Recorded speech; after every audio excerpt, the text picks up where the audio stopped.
Okay hello पिलाने मु सनु sir तो संस्कृत जो भी आम चैप्टर अच्छी सुशिष्य से सुशिष्य उपमन्यु टॉपिक रे आम आज क्लास करवा। ओके सुशिष्य उपमन्यु आस ओके ओके देख तो सुशिष्य उपमन्यु सुशिष्य उपमन्यु कह देख व्यासदेव विरचिता महाभारतात इति आर्षग्रंथात् इद कथावस्तु आनीतम प्राचीन कालात् प्रचलित गुरुशिष्ययोः संबंध अद्यापि अनुसरणीयः आज्ञा गुरुणां विचरणीया इति निमित्तरत प्रदर्शित गुरुभक्ते शिष्यस्य निष्ठाया सफलतमया कथायां मुद्रित्य। तो यहीटा आमर पढ़िया आवश्यकता नहीं कारण यहाँ परीक्षा आसबनी। ओके आम नेक्स्ट टाइम को जीवा। ओके नेक्स्ट टाइम को जीवा। देख आमर स्टार्टिंग देछि कौन असित धर्मस्य ऋषे असित धर्म से न असित धौमस्य ऋषे उपमन्यु नाम शिष्य कौन सी एक ऋषि थिले जहाँ नाम थिला धौम्य तांकर जड़े शिष्य थिले शिष्य ना थिला कौन उपमन्यु उपमन्यु नाम शिष्य के उपाध्यायस्य गोरक्षणाय प्रसिद्धि स्म उपाध्याय बा गुरु तांकु गोरक्षण निमित्त बा गाई जगिया पठाउथिले सा उपाध्याय दिबांगा रखित्वा दिवस खे उपाध्यायस्य ग्रते स्थित्वा नमस्कार उपाध्यायंक गोरक्षा पठाउथिलो के से उपाध्यायंक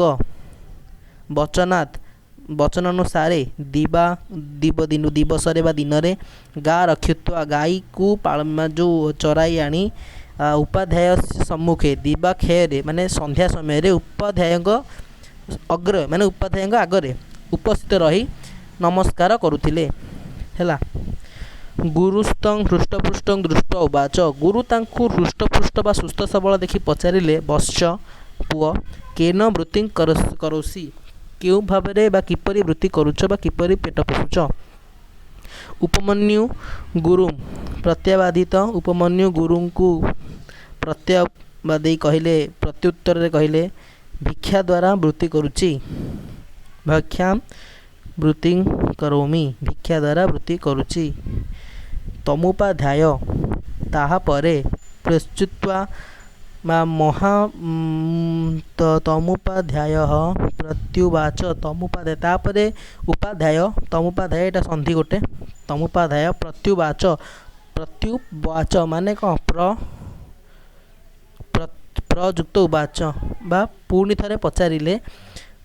महामुनिर्वेदेई भक्ष्यं तेवा न भक्ष्यतम हैला। तापर देख ततः उपमन्यु तथा इत्युक्त्वा गुरुवे सर्वे भक्ष्यां निवेदयत् ततः तापर उपमन्यु तथा इत्युक्त यह शुणी गुरवे सर्वे भक्ष्यं निवेदयत् गुरु को सर्व भक्षणा दे दउथिले उपाध्याय तस्मादेव सर्वे भक्ष्य गुरु उपाध्याय तापर सर्व अथा नेतु सह अहनि गा रक्षाई निशा मुखे गुरु पुरत स्थित्वा नमस्कार एहीपरि भाव से अहनि सबुदिन गा रखित्वा गोर गाई रखिबा माने गाई पालन करि सारी निशा मुखे संध्या समय रे गुरु पुरतः गुरुंक चतुर्पार्श्व बा गुरुंक पाखरे उपस्थित बा स्थित्वा रही नमस्कार करुथिले। तमुपाध्याय तापरे तथापि हृष्टपृष्टं दृष्ट उवाच तापरे गुरु तांकु पुणी हृष्टपृष्ट बा सुस्थ सबल देखि पचारिले केन इदानी वृत्ति करोसी किपरि भाबरे पुणी वृत्ति करुच। तो उपमन्यु उत्तर देले कहले उपमन्यु उपाध्याय प्रत्युभाषत उपमन्यु उत्तर रे कहले भवेत पूर्वे भक्ष्यं निवेद अपरचरामि भवेत पुणी थरे कहले भक्षा को निवारण करी अपर भाव तथा वृत्ति करुची तेन वृत्ति करुची। ओके सेपट को जीवा नेक्स्ट वाला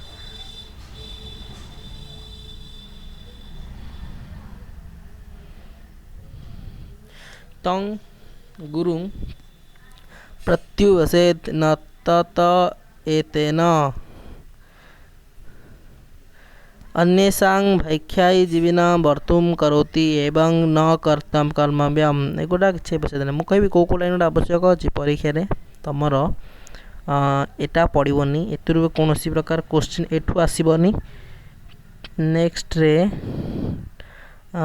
तुमर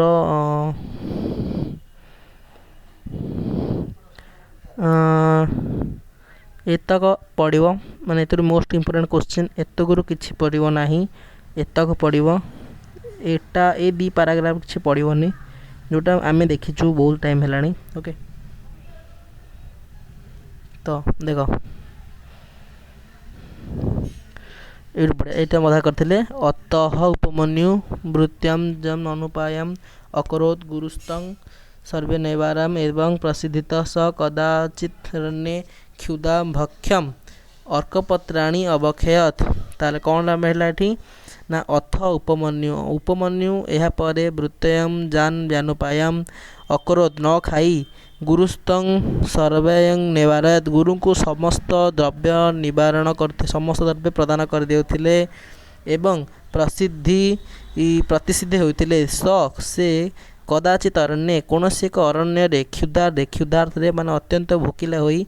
बुलुथिबा समय रे भ्रमण बुलुथिबा समय रे अर्कपत्र माने अरख पत्र गुड़िक अरख पत्र डेंजरस है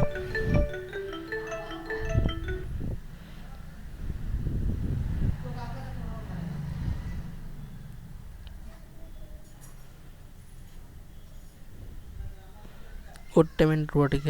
टिके वेट कर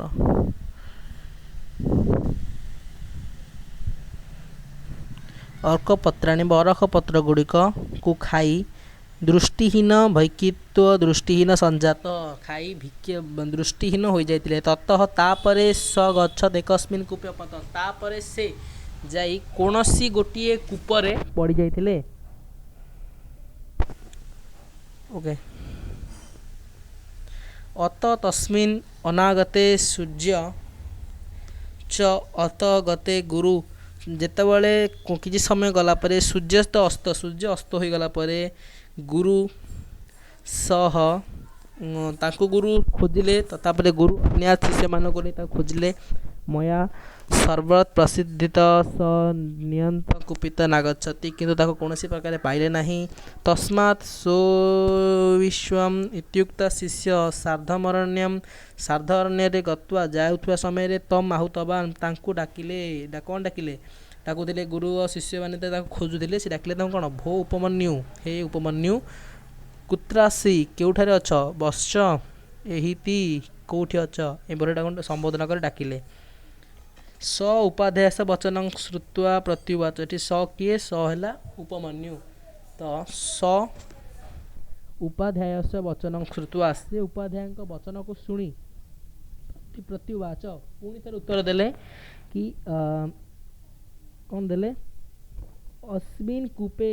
पतोति अहम यही कूपरे पड़ी अच्छी गुरु मैंने कौन कहले कि गुरु मु यही कूपरे गोटे कूपरे पड़ जाइछि उपाध्याय अपुच्छत कथम तस्मिन् कूपे पतोति तुमे केउठारे पड़ीच स प्रत्युभाषा से पुणी थरे कहले किपरि पड़िली ना मु अर्कपत्र खाई अर्कपत्राणि भैकयित्वा अर्कपत्र खाई नयन हराई बा चक्षु हराई सन भ्रमण अस्मिन् कूपे पतति बुलुथिबा समय रे बाखी हराई सारा पर से बुलुथिबा समय रे ए कूरे पड़गला तमुपाध्याय प्रत्युच्चत वश्च तापर गुरु तांको कहले पुआ अश्विनी कुमार प्रार्थय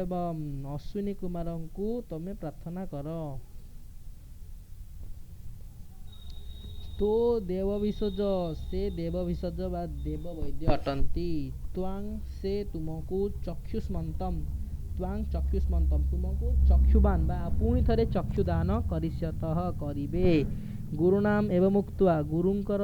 एही उक्त बा एही कथा सुनी सह से अश्विनी कुमार को श्रुतवान स्तुति कले बा प्रार्थना कले अथह एहा परे तस्य स्तुत्या प्रसतो अश्विनी कुमार तांको स्तुति रे प्रसन्न होई आम अश्विनी कुमार जे देववैद्य अटंती तत्र सेठारे उपस्यात अश्विनी कुमार देवबैल अछंती से कौन कले तांको स्तुति रे प्रसन्न हेले ओ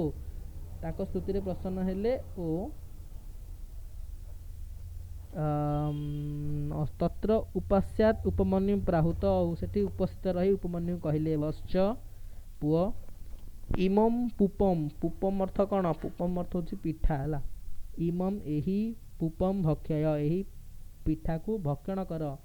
उपमन्यु अवदत गुरवे अनिर्वेद्य इमम पुपम न भक्षमी गुरुंक बिना अनुरोध बा बिना परामर्श रे मु कोनोसी प्रकार खाद्य ग्रहण करिवि नाही गुरु भक्त थिले हला उपमन्यु गुरु भक्त थिले अथ अश्विनी कुमारम आहूत वश्च या पर अश्विनी कुमार ताकू कहले पुओ आवांग नत अन्ययाः गुरु भक्त्या अतीव प्रतो स्वः आवांग पुणी थे कहले ते से अन्य गुरु भक्त से अत्यंत प्रसन्न हेले कहार जो गुरु प्रति जो उपमन्यु जो गुरु भक्ति थिला कि जेतेबळे अश्विनी कुमार जो दुई देवपद्य वैद्य आसिले से तांको कौन देले पिठा खाइबाकू जहा द्वारा कौन हम जहा द्वारा जो ये पिला आमर अच्छी उपमन्यु से चक्षु फेरी पाइब किंतु एईटाकू से मना करदेले जे पर्यंत गुरु को आज्ञा से न पाइबे से पर्यंत से कौन प्रकार पिठा खाइबे नाही चक्षुष्मन्तम तापरे प्रसन्न कोडला कोडले हाँ एठी थिला गुरु भक्त अत्यंत प्रसन्न हेले तापरे तांको कौन कहले चक्षुष्मंत भव काहा कहले उपमन्यु कहले देव विसर्ज जे हमर अश्विनी कुमार श्रेयसी भविष्यति यशस्वी भव श्रेयशील हुओ और यशस्वी लाभ कर तत उपमन्यु तापरे उपमन्यु लब्ध चक्षु फेरी पाई उपाध्याय से निकट अवगत चक्षु फेरी पाई उपाध्याय निकट को जाई प्रणमा सर्वम वदत प्रणाम करी सर्वम वदत प्रणाम करी कहले उपाध्याय तस्मिन् प्रतिमान अभूत अवदत उपाध्याय तांकर प्रतिमान भूत्वा अवदत कहले वश्च पुओ अश्विनी कुमार यथा आहूत तथा से श्रेय भविष्यति अयथा आहूत तथा से त्रे श्रेय भविष्यति सर्व वेदा सर्वाणि धर्मशास्त्राणि प्रस्वरिस्थित त्वमेव स्वशास्त्राणि भविष्यति तुम्हें कौन हुआ सर्वशास्त्रज्ञ बा समस्त शास्त्र रे तुम्हें ये हुआ कौन था कहते माने प्रसिद्धि लाभ कर सबू शास्त्र को तुम प्रांजल कर दियो माने पंडित हो जाओ तुम शास्त्र पंडित अर्जन कर उपाध्याय वचनात् उपमन्यु उपाध्याय वचन को उपमन्यु तथैव उपपद अभवत कहले अतः साधुक्तम गुरु साधुक्तम कौन देख साधु उक्तम माने एटा महाभारत आसला एतकटा एटा बहुत चांस अच्छी पढ़िया परीक्षा पढ़ा बहुत पढ़े है परीक्षा ना बहुत पढ़ी आज पर्यटन मोस्टली इम्पोर्टाट कौन साधुक्तम देला ना उपाध्याय वचनात् उपमन्यु तथैव अभवत् अतः साधुक्तम गुरु भक्त्या किम न सिद्ध्यति गुरु भक्ति द्वारा कौन बा साधित न हुए तो आज एतिकी आमे काली ए जो टोटल कॉन्सेप्ट हमर अछि हमर टोटल आम विषय सारी देले फर्स्ट था सेकेंड था काली आम आर शब्दार्थ वाक्य गठन आउ अनुवाद को भल कर पढ़ा ओके तो एतिक रोची नमस्कार जय जगन्नाथ।